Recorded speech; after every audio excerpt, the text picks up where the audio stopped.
spring training, I usually don't move much from my spot down by the dugout. But when David Wright says, hey, I'll talk to you up in the booth, I come up in the booth to talk to David. David, how are you, man? It's great to see you as always. I know we were talking on the field a little bit before the game, but what is life like for David Wright right now? We talk on my terms. I don't go down there. You come up here. It's good. I love being a father.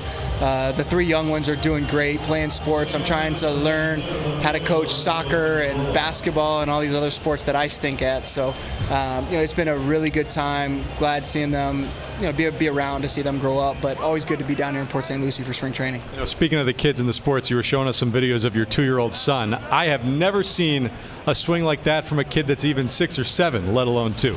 I know my wife must have been one heck of a hitter. I hate to be like that father that whips his phone. I was like, check out my kid, But he loves it. He loves sports.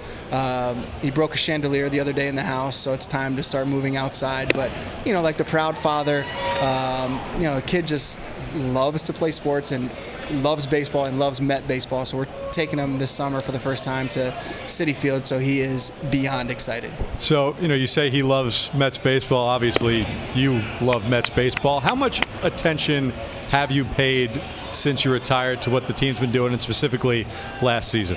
Well, I've lost. The thing that hurts a lot is I've lost a lot of close friends or teammates like that just aren't here anymore, whether it's retired or traded or signed elsewhere. So I don't have that kind of inside track that I used to of like the vibe of the team and who's doing what and kind of some of that inside information. But I certainly miss it. But I follow it. 4 o'clock. I'm out on the West Coast, so 4 o'clock's tough with the kid duties. But I usually follow on my phone or with my youngest now, he's going to want to watch the game. So maybe that's my excuse to break away and at 4 o'clock and watch some baseball with him. David, you say you miss it. What is it like now as you're a few years removed from the game? You hear athletes all the time talk about sometimes it's too difficult to watch or pay attention for the first few years after playing. Are you somebody that thinks often about the game and misses the day-to-day, or is that not quite where you are right now? Yeah, I like to grind. A lot of the things I miss are the preparation and the work and the tangible evidence that you're getting better at something, whether it's spending time in the cage or taking grounders at third early, where you feel like you're getting better at something. And that's one of the things that I miss the most is the work, is the preparation, getting ready for a season, getting ready for a game, and then obviously competing. I love to compete. Can't wait for my kids to get old enough to beat them in ping pong or whatever else around the house. So we got an air hockey table, so I can't wait to beat them in that.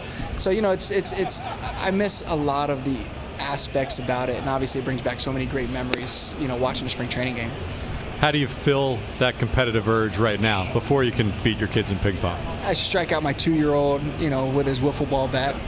I'll try to get nasty and throw some breaking balls to him, or try to speed it up a little bit on him. But I love. My back, it flares up every now and then, so I love golf. I just can't play it nearly as much as I'd like to. So golf is kind of my outlet now, where even if my back's bad, I can go putt a little bit or chip around. So, I enjoy that aspect of it. I know you said that you were planning on, I don't know if you've had it yet, having a conversation with Brett Beatty and Mark Vientos. Hey, did you have that conversation, and what was the message you were trying to get across to the prospects? They're 2 impressive young players, both physically, where I'm talking to these guys and I'm looking up, they're towering over me, and they're just in such good shape. But what impressed me most was their maturity, their confidence level. These are 2 guys, and I was explaining to them that you look around, and obviously there's a lot of talent around this team, but in my opinion, sustained success and teams that fans in the city really rally behind and get behind are the teams that have those core young players that are homegrown, drafted, developed, and those are the guys you can really root hard for. David, the new rules have been great. This is the one drawback, that it's a quick interview with you, but it's great to see you, man. I know you're here for a short stint, so safe travels back home, and we'll see you at Citi Field soon enough this year. Thanks a lot, Steve.